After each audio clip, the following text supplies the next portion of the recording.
Hello, everybody. Thank you for coming to hear about our project, Geo-Indexing Water Reuse Potential and Beyond.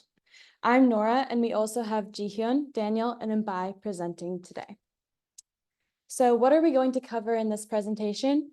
We're going to cover what water reuse is, and I'll give some background on that, our research question and our initial approach to the project. And then from there, Jihyun will explain how we expanded our project.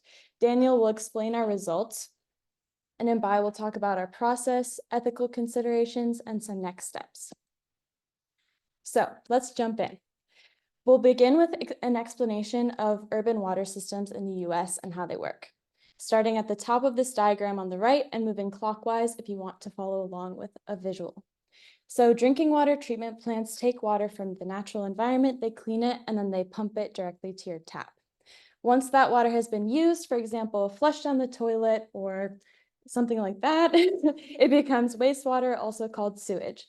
This gets combined with used industrial and agricultural water, as well as rainwater runoff from roads.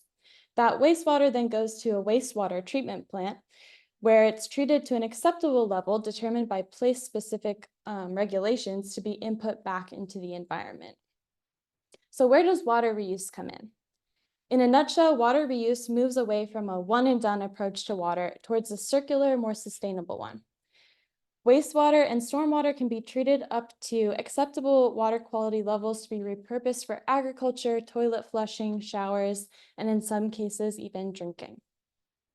That's called direct potable reuse. So what might motivate a community to explore this option of water reuse?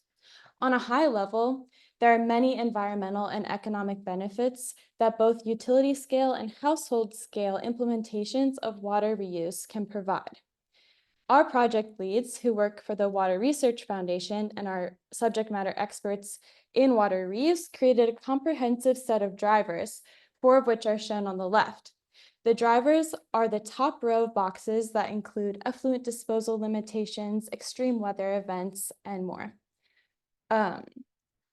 And the white boxes below them represent the measurable indicators to determine the severity of the above drivers. And the point here is that it's actually very complicated to determine the comprehensive picture of local water needs and stressors, as well as the potential benefit that implementing water reuse could potentially provide. However, there is a lot of data available to put the puzzle pieces of these different drivers together, and most of it is publicly available from sources like the US Census Bureau and the Environmental Protection Agency. So this boiled down to our original research question, which is, how does the potential benefit from adopting water reuse systems vary across the United States based on local water stressors and needs? And so our team's initial approach to answer this question was to create and map an index quantifying the overall potential benefit of water reuse based on the severity of many different types of drivers. Across disciplines, indices are used to collapse multivariate complex phenomena into a single metric that can easily be compared across different geographic scales. Now, some of you might be thinking, why is an index the best solution for this specific problem?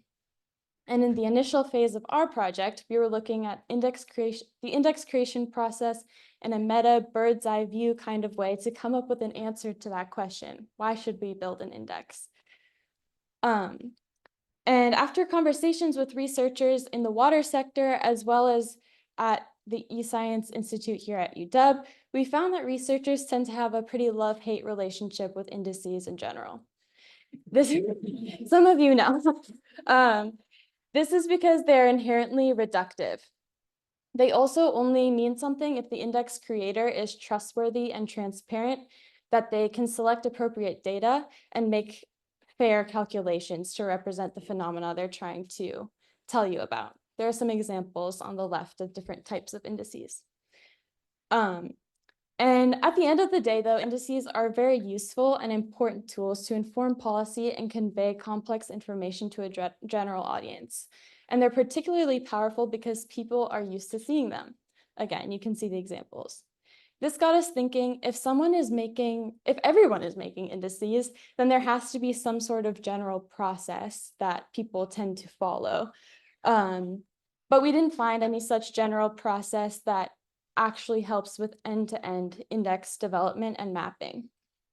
So we also started thinking about the people who use indices, index explorers, and what they want to gain from looking at an index.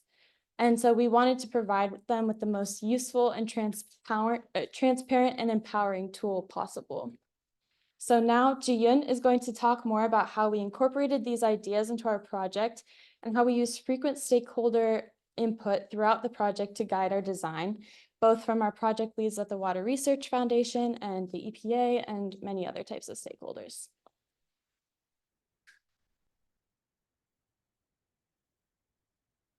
From both users' perspectives, we quickly identified that there are some common challenges in our original approach.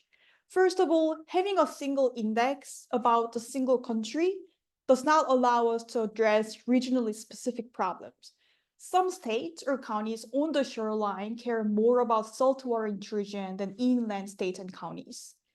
We also had a chance to speak with stakeholders. Technical advisory committee consisting of multiple leaders, the drinking water and wastewater treatment facilities. And our key takeaway from multiple stakeholder meetings was that different experts had different ideas on what should be included in an index and how to organize and categorize different drivers. For example, some stakeholders wanted to put greater emphasis on aging facilities, while others wanted to focus on biodiversity in water bodies. We also had another key primary stakeholder who was a researcher in the Professional Water Association, and she anticipated a long-term challenge when she had to update the index when new data sets become available in the next year. Given all of these struggles in mind, we decided to expand the scope of our research project from a water-specific approach to a general solution. Now, the key to our general solution was customization and flexibility. Originally, we planned to deliver a specific index for water reuse potential across the US, but with this expansion of the scope, we aimed at creating a flexible, open source indexing tool that supports geospatial data across domains that goes beyond the water use sector.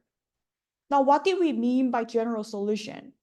This meant that we were writing general crosswalk functions that translates values at one geospatial scale to another instead of merging specific map data set at hand. It also meant that we were going to deliver an indexing tool that takes in experts' input rather than delivering a single index on a single geospatial scale.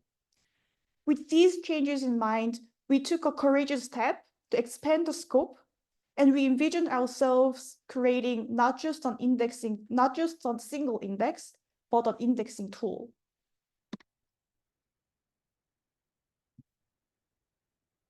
So let me tell you a little bit about this tool. We took the requirements that Ji-Hyun just talked about, an indexing tool that's open source, flexible, and customizable to all of the many needs that we heard from our stakeholders, and we made GeoIndexer.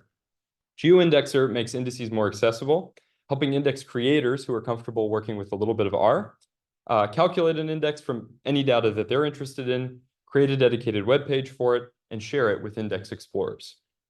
To make this work, we're going to make a series of tools available via GitHub to index creators that walk them through using our R functions to get their data ready, calculate an index, put it on a map, and share that map with index explorers.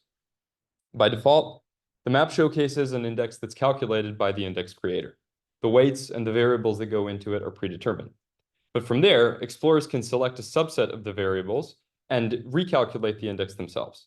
The way we do this step is what makes GeoIndexer special. This is going to allow index creators to publish indices and share them with others in ways that are free and don't have a finite shelf life.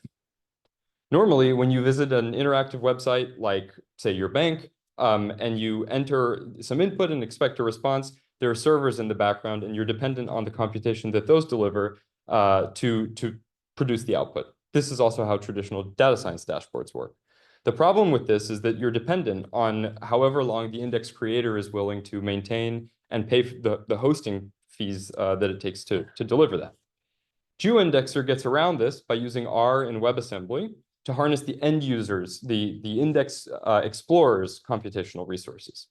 This means they aren't reliant on the index creator to continue paying hosting costs to maintain access into the future. Once we built GeoIndexer, we used this to deliver the original water reuse potential index. This provides an answer to our research question and answers the immediate needs of our stakeholders, but it's also really flexible. It's going to allow the recalculation in the future as soon as there's new data made available, or if different stakeholders have different ideas about what should go into the index.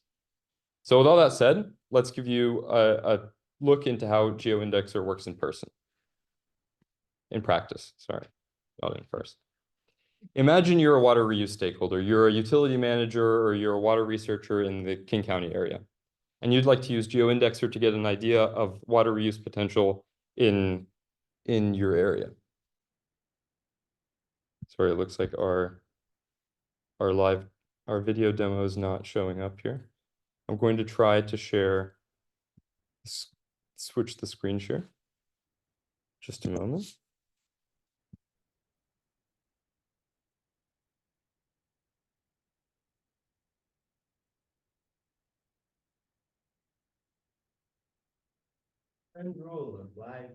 That's right. Yeah. I'm just going to switch the share over. It pulled up, but get it to this over here. I think that'll work. Yeah, I'm going to pull it over.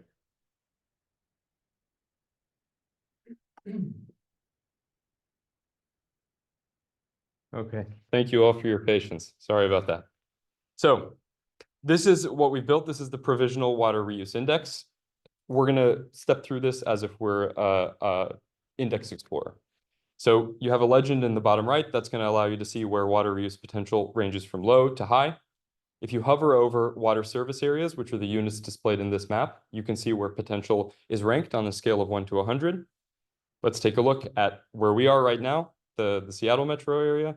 You can see the colors range from dark to light, depending on water reuse potential in different service areas in our neighborhood here. Now, if we step back out to the US and focus on this corner of North Carolina, please pay attention to the top right corner of the screen where you see this index value. Let's say that you think that one of the drivers that the index creator has shipped isn't relevant to your use case, and you'd like to see what the index would look like without it. You can recalculate directly in the browser. Now watch that index value go from 29 to 41. And it computes instantly in your browser. Now that you've seen how GeoIndexer works in practice, I'm going to switch back over to the slides, and Mbai is going to walk you through how the creator gets here.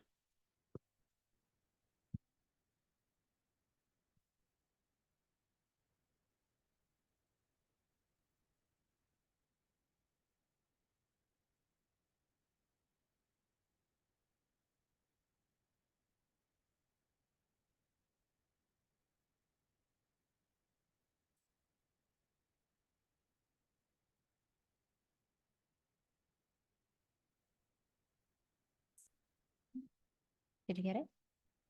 Sorry. That's all right. Is that right?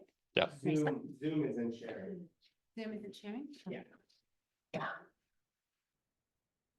You were amazing. Oh, there it is.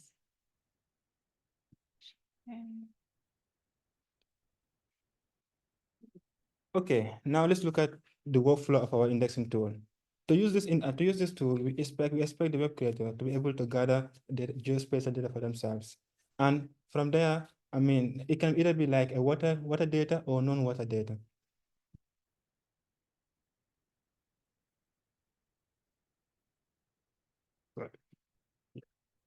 Yeah, we also expect the index creator to be able to clean the data set, to be able to process that data set, I mean, to be used in our in our tool. So, but in this process also, we allow them to use our crosswalk functions that can be used to move the data set from one scale to another scale, like from state level to a county level data set. Like for example, the index you just saw is in water service area level, but the data sets were collected like in state, county level, or census tract level. And we were able to convert all these things, all these data sets to a common scale, which is the water service area. And also, we expect also the index creator to be able to assign each indicator to a particular category. Thereby, we're going to use this indicators and assignment in our index calculation, and also in making the interactive website. From there, we use PCA to do dimensionality reduction in the index calculation. And also, we also expect the index creator to give weights to each category. And from there, we use the weights given by the index creator and also the calculated number from the dimensionality reduction and multiply them together and to get the weighted average. And finally, we use WebR. We use a WebAssembly framework in R to create dynamic and customizable website to display the interactive website, to display the interactive map. With this process, we allow our stakeholders, especially those in the water reuse sector, with different views on indicators to create their own to create their own indices and also plot them using interactive maps, like the one we just saw here. With our tool, anyone with at least a background or experience working with R and data can use it to create their own index and also plot it using interactive maps. However, but with this indexing tool, we make index creation much easier and accessible to less resourceful stakeholders. But this this makes it even more difficult. This makes it prone to manipulation, especially when people use this kind of data and when people use this kind of data, this kind of tools to get to put their biased data in order to get the results that they just want to get. So to avoid all these kind of problems and ethical issues, we try to provide a thorough documentation of the functions we used. And also we provide the metadata to the final users, which are the website explorers, so they can see the kind of data set that's been used by the index creator. We also provide a download feature to allow them to able to download different the data set that is being used by the index creator. Next step, we are expecting to refine and share this water reuse index creation tool to environmental nonprofit organizations like EPA and Water Research Foundation, because we think that they're going to use this kind of, they may benefit from this kind of tool by using it to create their own indices and to inform local and federal policies with regards to water and environmental challenges.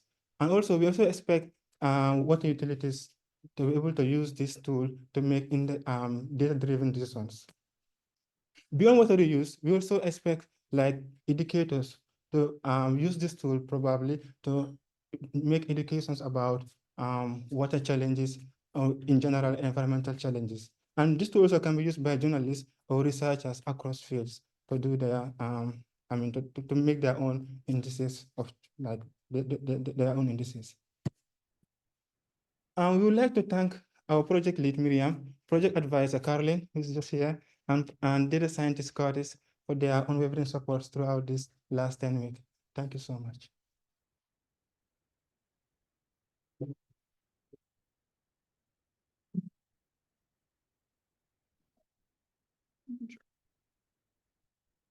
Yes. First of all, you did excellent. Your project was great. What are the current indices that are used? Did you guys have maybe a stream of what is being currently used and how your tool compares to those things? And did that help you mitigate and make changes for your tool to figure out what features you needed to include and maybe what the next steps were? Yes. Oh yeah, so the question was, were there other indices that we took inspiration from, or what's currently being used in terms of indices for similar types of fields? So we looked a lot at the Climate Vulnerability Index, which is and environmental justice indices. So we drew inspiration from those for the structure of the website, but the key difference between ours and those is that those plot layers of different drivers, like visual layers. They don't actually recalculate the index based on the underlying data. And so ours, you click on the data you want to include, and then it's recalculated on the fly on your own machine. And so it's a more accurate representation of a recalculated combination of those indicators rather than just stacking the layers on top of each other. Was that? Yeah.